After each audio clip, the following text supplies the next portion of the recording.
सकाळी दूध तापवाय गेली तर दूधच फाटलेलं होतं. उन्हामुळे आता दूध खराब व्हायला लागले, त्यामुळे म्हणलं काय करू, टाकून देण्यापेक्षा आज पनीरच करते. मग काय ते गाळून घेतलं, एका पाण्यानं धुवून घेतलं.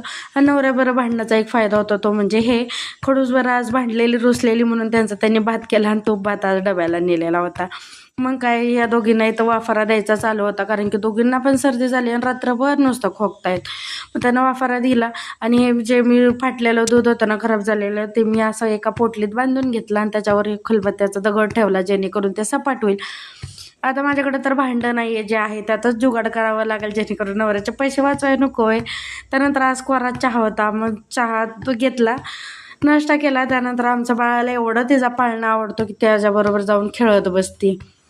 त्यानंतर देवपूजा करून घेतली. तेल तर देवाचं संपलेलं, मी स्वयंपाकाचं तेल वापरत नाही, देवासाठी वेगळंच तेल असतं. आज खडूस आणतीलच, ते संपलेलं, त्यामुळे आज अगरबत्तीच लावून घेतली. आणि तो एवढा मोठा मुंगूस हा मरून पडलेला, एवढा घाणवास येत होता ना, कोणी येत पण नव्हतं. म्हणून आमच्या ह्या दिदीनं ना तो मुंगूस काढून टाकला तिकडं.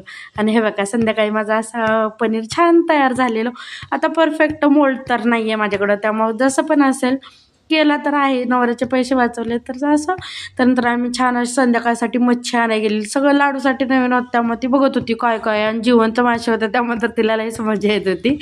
ती सारखी माशांना हात लावत होती. म्हणलं चल धर, मी तुझा एक व्हिडिओ करते. म्हणून तिनं ती काका मासे स्वच्छ करेपर्यंत मी तर तिचा फोटो वगैरे काढला, व्हिडिओ काढला ना आलो घरी. तर ही सगळी कशी बघत बसलेत, काय बघतायत, तर एक मोठं झाड आहे JCBनं तोडलेलं, तेच इथं बघतायत. रस्त्याचं काम तर चांगलं आहे करतायत, पण त्यामुळं खूप झाडांचं नुकसान झालं, खूप झाडं तोडली गेली. तिथून घरी आले, मस्त असे मासे धुतले आणि सुकं केलं. त्यानंतर पातळ असा मुंड्यांचा रस्सा केला आणि जेवाय घेतलं. चला भेटू नेक्स्ट व्हिडिओमध्ये, बाय.